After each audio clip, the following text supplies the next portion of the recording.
kanin thok dok me ka dol hain zawan ta feng kan ta boksa be pui sao wa pe kan ngai te gup lui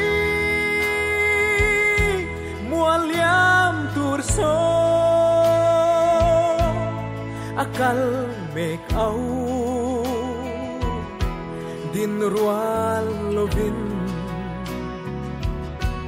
kanun dan kong zetin renga kwarei chan pui tu ithil ti zong so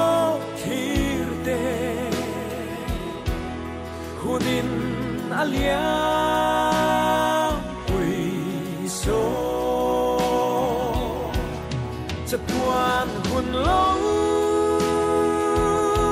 khen khal tur che lalba adin pui tu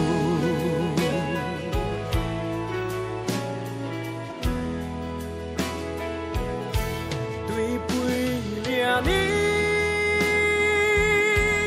hai wa kan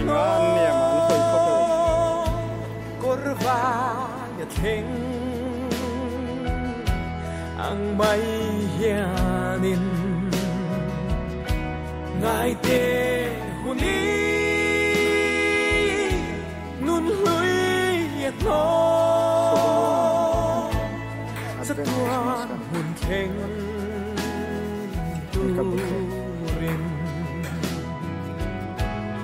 ithil ti song so khirte hunin alia pui so chatuan hun lo khen khal tur che lalba adin pui tu o lalba kan song te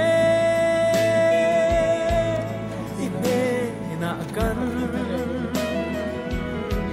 ron lange kan ti sual te min nai dam la kan ti chan mal som ro ithil ti song so khirte hunin alia pui so chatuan hun lo khen khal tur che lalba adin